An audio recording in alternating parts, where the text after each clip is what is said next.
ધણિયા પલિયો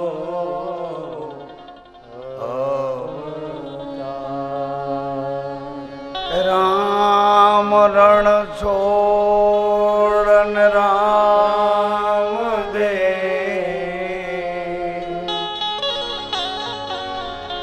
તીનો એક સ્વરૂપ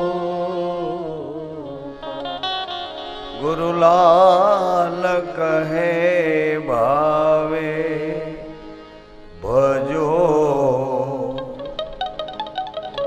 નહીં જુદા કોઈનો રામદેવ રક્ષા કરો હરો શકલ સંતાન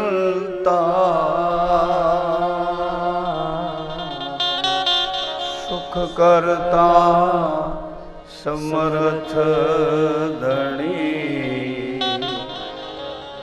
જપું નિરંતર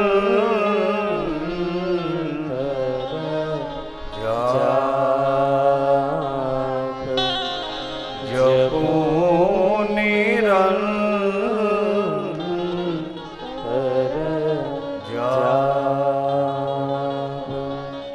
સર્વવ્યાપી સમર્થ સદગુરુ વિલાલ બાપા પ્રસન્ન રહો, નકળંગ મહારાજ પ્રસન્ન રહો.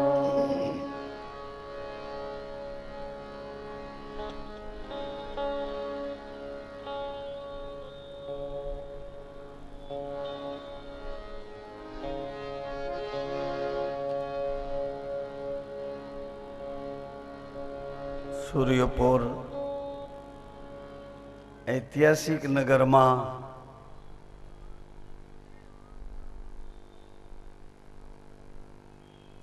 દૂર દૂરથી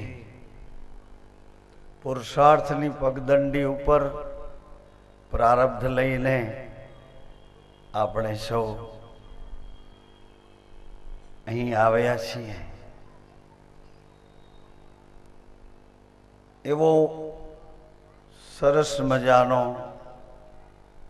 સ્વતંત્રતાનો મિજાજ લઈને સૌ પોતપોતાના પ્રારબ્ધ પ્રમાણે રોજી રોટી રળે છે.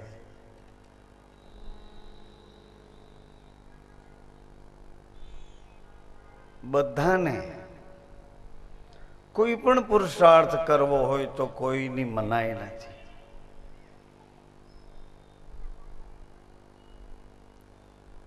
વાલ્મીક સમાજનો એક માણસ એમ કહે કે મારે કાપડનો શોરૂમ કરવો છે,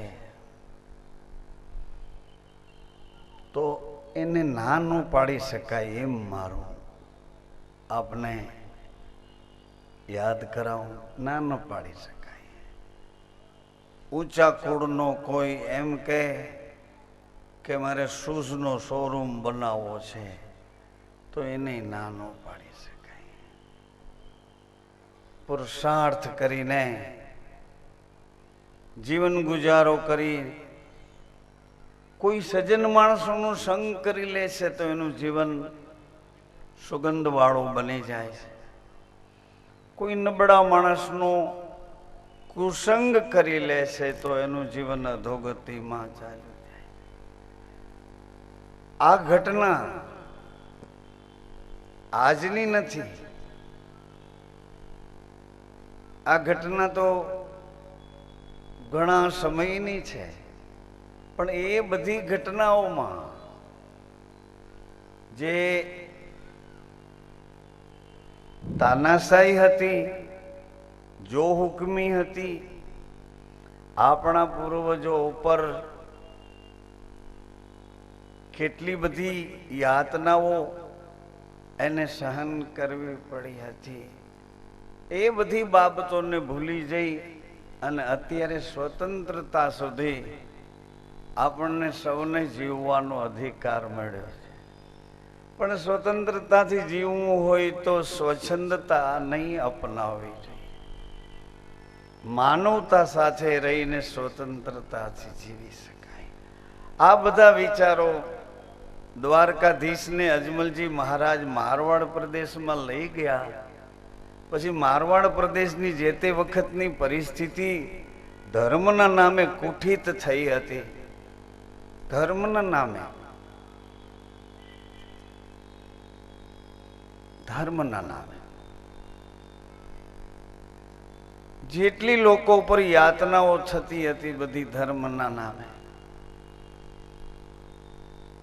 એવા માનવતા વિરોધી મેલા મંત્રોની સાધના કરનારા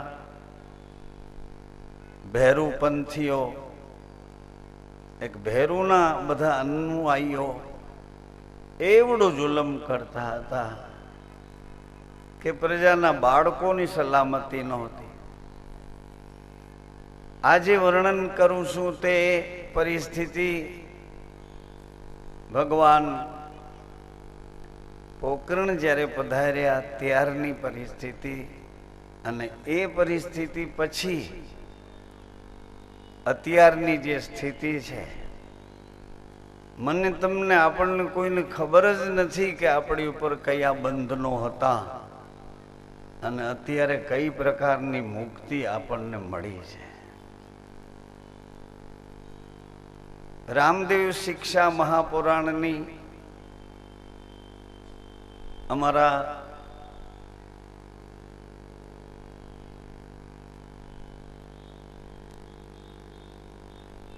હરિબોલ સ્વામીની શાસ્ત્ર સંગત, સનાતન ધર્મ સંગત અને સંપૂર્ણતઃ માનવતા સંગત બધી યાદીઓ કહું છું. શાસ્ત્ર સાથે જેમ રામાયણ શાસ્ત્રને કહું તો રામાયણ જીવન દર્શન, રામાયણ માનવતાનું દર્શન, સંપૂર્ણ રામાયણ જીવનની એક ઊંચામાં ઊંચી આદર્શ આપણને ભેટ મળી છે. ભગવાન શિવજીની રચનામાં ભગવાન વિષ્ણુ નારાયણ જ્યારે રામ અવતારની ભૂમિકામાં પધાર્યા છે. મનુષ્યને ગ્રસ્તાશ્રમમાં કેવી રીતે જીવવું એનો સંપૂર્ણ મહિમા રામકથામાં વર્ણવ્યો. કૃષ્ણ પરમાત્માનું યદુવંશનું, ચંદ્રવંશનું, યદુકુળનું જે શાસન છે એમાં ભગવાન પ્રેમ અવતાર લઈને પધાર્યા છે.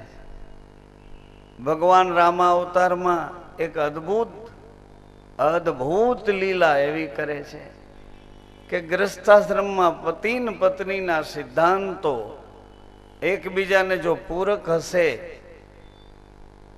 પત્ની કહે છે કે મારા પતિ સિવાય જગતમાં કોઈ પુરુષ, મારા ભાઈ બાપ ને દીકરા છે. પતિ કહે છે મારા પત્ની સિવાય જગતની કોઈ પણ સ્ત્રીઓ મારી મા બેન દીકરી છે. આ રામા અવતારના વિચારો, આ એ રામા અવતારની મર્યાદાઓ, જે મર્યાદાઓને જોતા, મર્યાદાઓને અનુભવતા, મર્યાદાઓને સાંભળતા, એના રૂપકો જોતા ભગવાન રામ 14 વર્ષ વનમાં પધાર્યા છે. એ મર્યાદા પુરુષોત્તમ સીતાજીની સાથે હતા, પરંતુ એની મર્યાદાઓ એક ઊંચી અને આદર્શ ભૂમિકા આપણને સંદેશો આપે છે. એ પ્રકારનો કે 14 વર્ષના વનવાસ દરમિયાન અયોધ્યામાં ગરુડો માણસ કોઈ મૃત્યુ પામ્યો નહીં. 14 વર્ષના વનવાસ દરમિયાન અયોધ્યામાં કોઈ ઘરે કોઈ બાળક જન્મ્યું નહીં.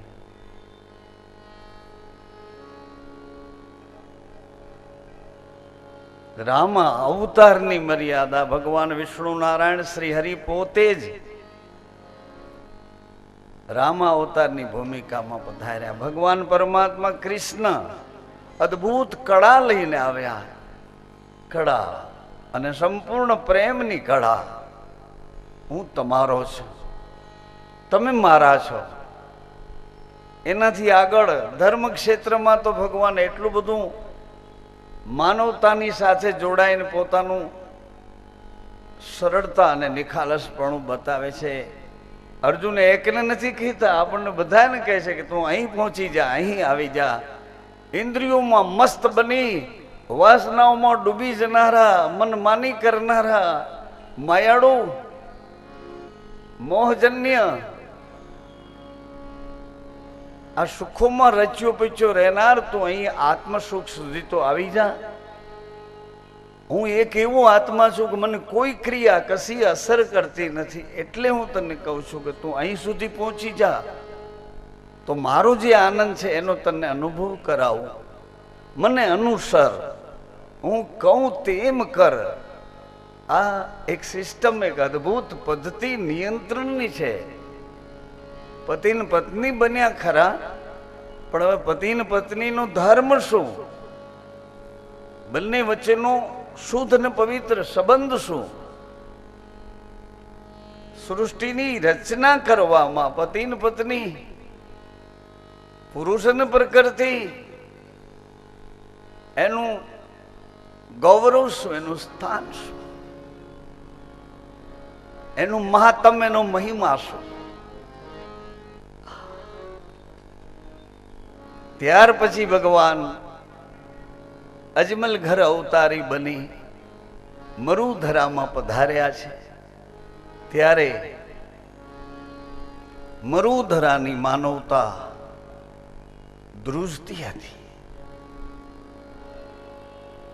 ધર્મના નામે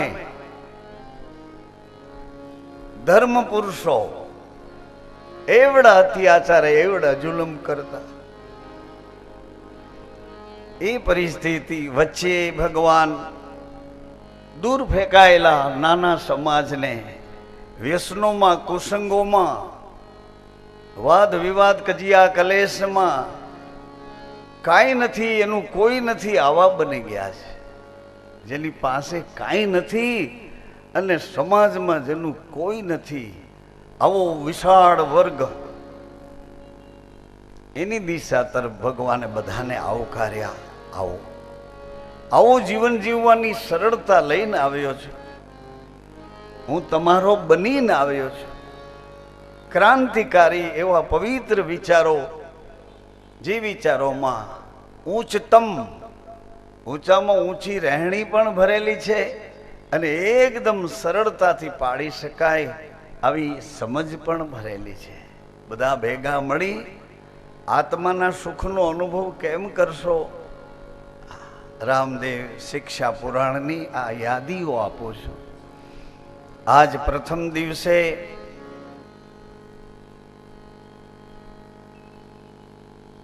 રામમઢી આશ્રમની રામરોટી અને ગૌ સેવા માટેની આ કથાનો પહેલો ભાગ સંધ્યા સમયે પૂરો થયો છે અને એની સાથે જોડાઈને આખા દિવસની પુરુષાર્થ પ્રવૃત્તિઓથી સાંજે વિસામો લેવાને બદલે, ટીવી જોવાને બદલે, જુદા જુદા ગપ્પા મારવાને બદલે તમે સત્સંગ સુધી પધાર્યા છો. એ એવું બતાવે છે કે તમારી પાસે આ કંઈક ભાથું પડ્યું છે, આ કંઈક મૂડી પડી છે, આ કંઈક તમારા પૂર્વજોના સંસ્કારો તમને અહીંયા સુધી લાવ્યા છે. તો સમયનો સદુપયોગ કરીએ, સમયને સમજીએ, સમયની કિંમત કેવડી છે. હીરા મોતી માણેકની કિંમત તો તમે આંકી શકો છો, પણ સમયનું મૂલ્યાંકન કેવી રીતે આંકશો? ગોહિલવાડની ધર્મ માતા ગંગા સતીએ શ્વાસા ગણ્યા. જોજો સંસારમાં રહેતા હતા બહેનો, માતાઓ, ભાઈઓ, વળી રાજકુટુંબના હતા, રાજઘરના હતા. સંસારમાં રહી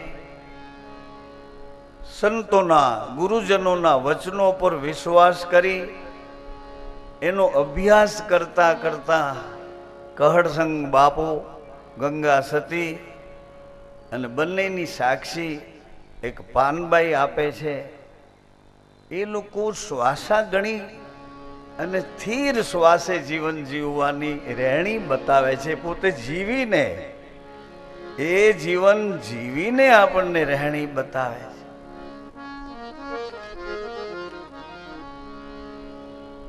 તો એ રહેણીનું પરિણામ આવ્યું આજ ગુણિયલ સમાજ, સમજણો સમાજ, વિવેકી સમાજ, જિજ્ઞાસુ સમાજ આજ એના એક એક બોલને અમર બોલ ગણીને એ બોલ પ્રમાણે પોતાના જીવનની દિનચર્યા બનાવવા લાગ્યા. જ્ઞાન નથી, વિજ્ઞાન નથી, સરળતાથી જીવન જીવવાની ચાવીયું છે. સરળતાથી, સહજતાથી જીવન કેમ જીવાય, બોજો ન લાગે, થાક ન લાગે, દ્વેષ દોષ આવા કોઈ પોતાના જ અહિત કરનારા અંદર પડેલા અવગુણો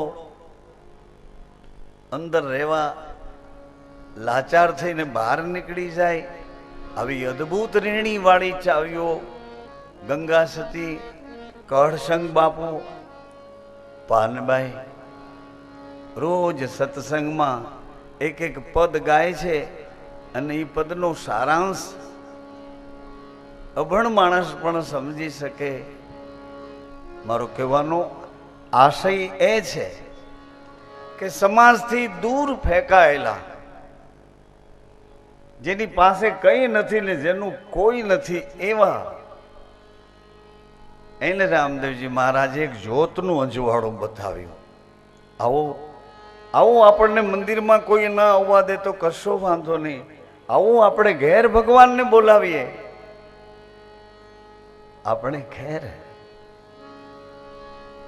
ભગવાનને બોલાવીએ. બધા વિચારે ચડ્યા કે આપણે ઘેર ભગવાન, ભગવાન, ભગવાન,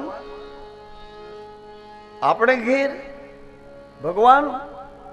જે ભગથી ભોગોથી પર છે એ ભગવાન આપણે ઘેર કઈ રીતે શક્ય નથી, બને નહીં, કોઈ કાળે કેમ કરવી? કહો કેમ કરીએ, કેવી રીતે કહો ને ગુરુજી, ભજન અમે કેમ કરીએ?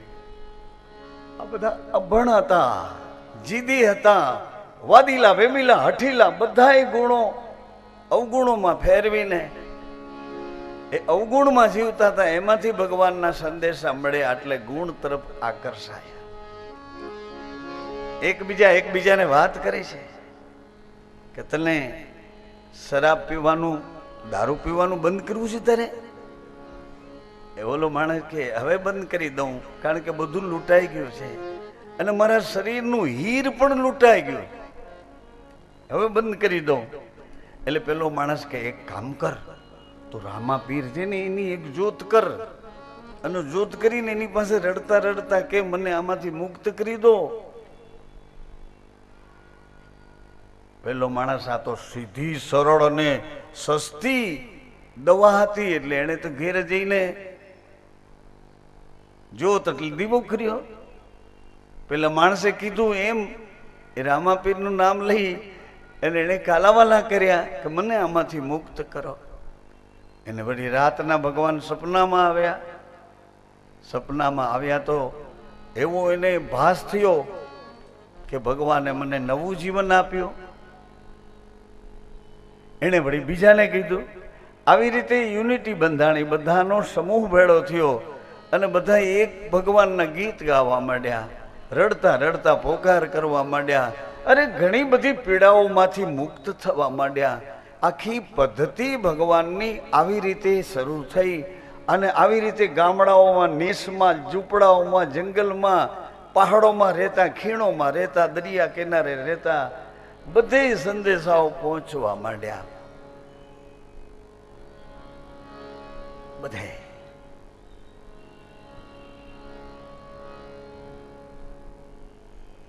સંદેશા પહોંચવા માંડ્યા. વણ અક્ષરે અક્ષર, વણ અક્ષરે અક્ષર, વણ લીએ લી. જીવન ને ગુરુ ભીમ ભેટ્યા કે રાતનો કર્યો દી. વણ અક્ષરે અક્ષર, વણ લીએ લી, વણ લિપિએ લી. વણ અક્ષરે અક્ષર, કોઈ વાક્ય નહીં, કોઈ લીટી નહીં, કોઈ સમજણના બે બોલ નહીં. આજે આ તો ભેટ્યા અને બ્રહ્મણા ભાંગી ભેટ્યા, આવું થવા માંડ્યું. અને એ સમાજમાંથી ક્રાંતિ કરતા કરતા કરતા ભગવાનના અનન્ય શરણાગતો ભક્ત બિરુદ લઈને નીકળ્યા. ભક્ત દરેક જ્ઞાતિઓમાંથી ભક્તો બન્યા, સંતો બન્યા, એવા મહાપુરુષો, એવા સમાજના સુધારકો, રાષ્ટ્રના પ્રેમીઓ, દરેક જ્ઞાતિ. આ ક્રાંતિ વર્તમાનની છે. માતાઓ, સજ્જનો, અત્યારના હાલના આ યુગની ક્રાંતિ છે. આપણને સ્વતંત્ર થયાને થોડાક વર્ષો 60 જેટલા, 65 70 જે હોય તે એટલા વર્ષો થયા. સ્વતંત્રતા શું છે હજી આપણને પાકી ખબર નથી. પાકી ખબર નથી. સ્વતંત્ર થયા પછી શું કરવાનું છે એ પાકી ખબર. અરે તમારે કોઈથી ડરવાનું નથી. એનો મતલબ એવો નથી કે તમે અહંકારી બની જાઓ. તમારે કોઈથી ડરવાનું નથી એટલે તમે આઝાદ બન્યા છો અને તમારી આઝાદીનો રંજાડ ઊભો કરો, એવો એનો અર્થ નથી. યુનિટ બનાવી, ટુકડી બનાવી, મંડળી બનાવી અને કોઈ ઉપદ્રવ કરો, એવો એનો અર્થ નથી. તમે સ્વતંત્ર બન્યા હો તો તમારી ઉપર હજી કોઈનો ડર છે, અને એ ડર છે એને તમે કે હું આપણે ઓળખતા નથી. હું સ્વતંત્ર છું, મને કોઈ દિશામાં કોઈ રોકશે નહીં, મને ખાતરી છે. અને કદાચ કોઈ મને રોકે કે બાવાજી આ કપડાં ક્યાંથી પહેર્યા, કેમ પહેર્યા, હું એને કહું તારા બાપનું શું, એટલે મને શું કહેવાનો, તારું કામ કર ને તું. એટલે કોઈની ઉપર કોઈનું નિયંત્રણ કે કોઈનો ડર કે અંકુશ આવું નથી. એનો મતલબ એવો નથી કે આપણે સ્વતંત્ર છીએ. રાતના સૂતા હોઈએ સવારે ઉઠવું એ આપણા હાથની વાત નથી. આ શ્વાસાનું ટેશન છે, એ જો કાબુમાં આવી જાય તો તમે સ્વતંત્રતાનો અનુભવ કરો કે ભાઈ હું આત્માના દેશમાં ગયો છું. આત્મા તો કોઈ ક્રિયા રહિત છે, એને કશું જ થતું નથી, અજર અમર છે, કુટસ્થ છે, તટસ્થ છે. આત્મ સુખ તો એક ન્યારું પરમાત્માના ઘરનું સુખ છે. એ સુખને જો તમે પામી ગયા, પહોંચી ગયા તો તમને સ્વતંત્રતાનો અનુભવ થાય. પણ કેવો? પછી તો ગંગા સતી કે તમે રાખ બની જાઓ, દાસ નહીં દાસ બની જાઓ. પછી તો તમે એવા આધીન બની જાઓ કે બધાની અંદર તમારા ભગવાનને ભાળો, કોઈનો વિરોધ ન કરો, કોઈનો દ્વેષ ન કરો, કોઈનો દોષ ન કરો, કોઈની ઈર્ષા નિંદા ન કરો. એનો જો ભેદ પામી ગયા તો પછી તમે એવા બની જાઓ છો. હું જે આપણને અત્યારે ચર્ચા કરીને યાદ કરાવું છું તે મહિમા છે. આ કથાનો મહિમા છે, એનું મહાત્મ પણ છે. મહિમા શું છે એ પહેલા આપણે જોઈએ. મોંઘા રે મહાત્મ અજમલ ગેરે બીજના,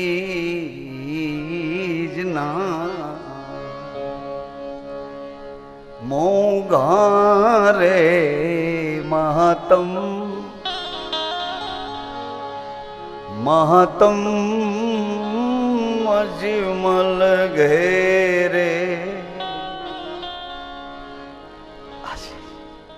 ભગવાન સૂર્યવંશમાં જે કળા લઈને આવ્યા, સતની કળા, તપની કળા, તપ તપ તપ સત સત સત, તપબલ તપબલ. આ તપબલથી પ્રપંચ રચાવ્યો. નકર મારામાં શું તાકાત છે, તમારા કે મારામાં, કે આપણે ઘેર આપણા જેવું બીબું ઢાળી શકીએ? તપ તપબલનો આ પ્રપંચ છે. અને તપબલ તમારી પેઢીઓમાં વારસામાં તમને મળ્યું છે. સજ્જનો, માતાઓ, ઉત્તરોત્તર અનુવાંશિક વારસામાં મળ્યું છે. બાપ બદલતો નથી, બાપ નથી બદલતો. ઉત્તરોત્તર એક જ પિતા હાલ્યો આવે છે. ક્ષેત્રજ્ઞ છે. ક્ષેત્ર બદલતા જાય, મોસાળ બદલતા જાય, મોસાળ બદલતા જાય. મારા તમારા મામા, આપણા પિતાજીના મામા, આપણા દાદાના મામા, પરદાદાના મામા, એ બધું બદલતું જાય છે, પણ પિતા તો એક જ છે. એ પિતા ભગવાન કૃષ્ણ કહે છે કે હે અર્જુન, પ્રાણી માત્રમાં, આપણે મનુષ્ય છીએ એટલે પિતાનો અનુભવ કરીએ કે પત્ની છીએ તો માનો અનુભવ કરીએ, એમ નહીં. પ્રાણી માત્રમાં એક ભૂંડણી ભૂંડણાઓનો જન્મ બચ્ચાનો આપે તો એની માં બને છે, અને ભૂંડ એનો પિતા છે, એ બચ્ચાઓનું ધ્યાન રાખતો હોય છે. પ્રાણી માત્રમાં બીજનો રોપનારો તે હું છું. હે અર્જુન,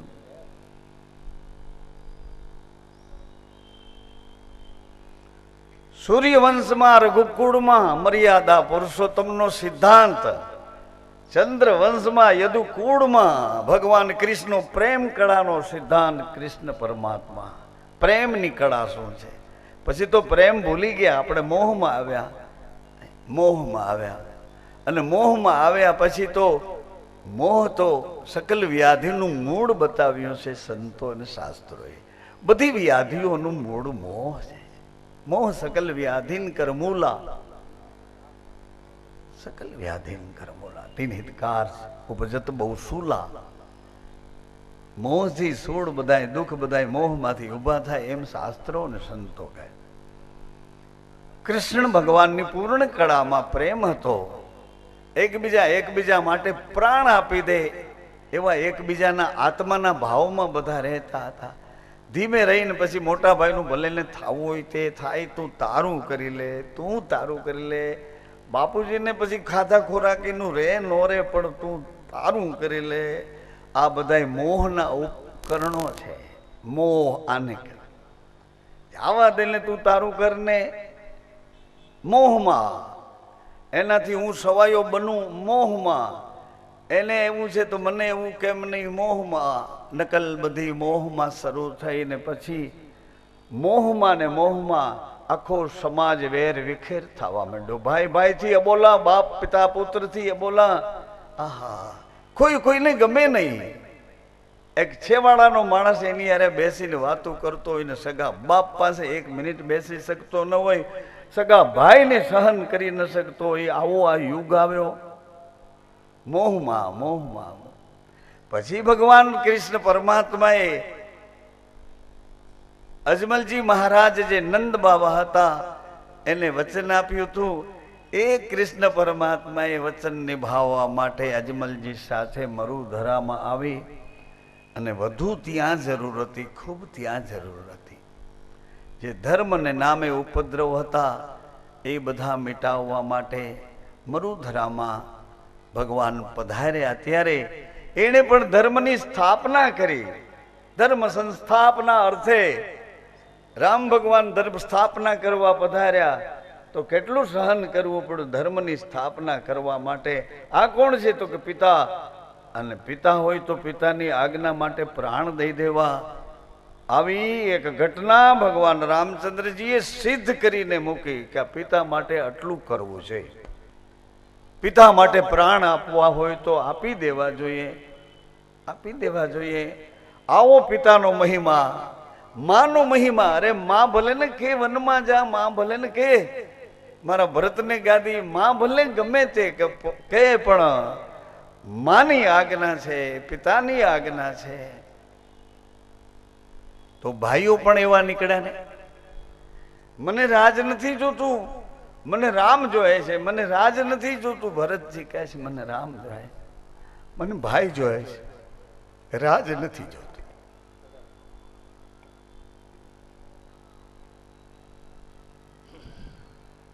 એક જ બાપના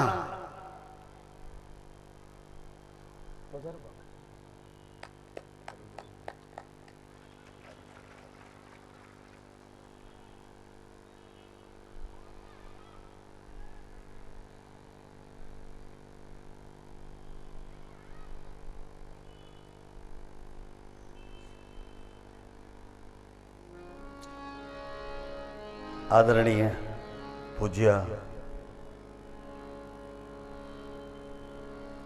મારા આત્મીય ગુરુબંધુ શ્રી ચૈતન્ય હરિતીર્થજી મહારાજ આપ પધાર્યા. બધા અમે ભેળા મળી આપનો આવકાર કરીએ, સન્માનિત કરીએ. ધન્ય.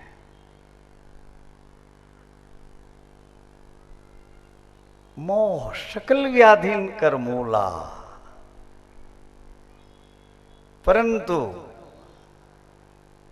ભરતજી કે મને રામ જોઈએ છે. કૃષ્ણ ચરિત્રમાં કૃષ્ણ કળાના એક ભાગમાં એક અંધના 100 પુત્ર છે અને એક શ્રાપિત પાંડુના 5 પુત્રો છે. શ્રાપિત પાંડુ. કુંતી કુંવારા માતાની અવસ્થામાં આવ્યા હતા. શું કામ? કુંતી નાના હતા તો ગુરુજીની સેવામાં હતા. તો એક દિવસ ગુરુજી તો આંખો વીંચીને ખબર નહીં ક્યાં ચાલ્યા ગયા. સંધ્યા સમયે પાછા આવ્યા ત્યારે કુંતીએ પૂછ્યું, બાપા આટલી બધી વાર સુધી તમે ક્યાં ગયા હતા? કુંતી બેટી, આજ દેવોની ઋષિ મુનિઓની એક સભા હતી. દેવી દેવતાઓ બધા મળ્યા હતા. એમની સભામાં કુંતીને આશ્ચર્ય થયું, બાપજી આ બધા દેવી દેવતાઓ ક્યાં રહે છે? ગુરુજીએ કહ્યું, કુંતી બેટી, બધા દેવી દેવતાઓ પોતાના લોકમાં રહે છે. પોતાના લોકમાં રહે છે અને મંત્રને આધીન થઈને રહે છે. મંત્ર આધીન. સૌ પોતાના લોકમાં, વરુણદેવ એના લોકમાં, અગ્નિદેવ એના લોકમાં, વાયુદેવ એના લોકમાં, ઇન્દ્રદેવ એના લોકમાં, સૌના લોકમાં રહે છે અને મંત્રને આધીન છે. મંત્રને આધીન છે. મંત્રને આધીન છે. મંત્રને આધીન છે. મંત્રને આધીન છે. મંત્રને આધીન છે. મંત્રને આધીન છે. મંત્રને આધીન છે. હું કે તમે કોઈને આધીન નથી. પત્ની પોતાના પતિને આધીન છે. પતિ પોતાના ગુરુને આધીન છે. આ મહામંત્ર છે. આ મહામંત્ર છે. પત્ની પોતાના પતિના કહેવામાં એને આધીન થઈને રહે છે. પતિ પોતાના ગુરુના કહેવામાં એને આધીન થઈને રહે છે. ગુરુજી, આ મહામંત્રનો મહિમા, આ મહામંત્રનો મહિમા છે. ગુરુ ભક્તિ ને પતિ ભક્તિ કળિયુગમાં શ્રેષ્ઠતમ ઉચ્ચતમ ભક્તિના આદર્શ છે. જો પરિણામ લેવું હોય આવા યુગમાં, તમને જીવન જીવ્યાનો સાચો અને પૂર્ણ આનંદ પ્રાપ્ત કરવો હોય તો આ પરિણામ લેવા જેવી 2 ભક્તિ છે આ કળિયુગમાં.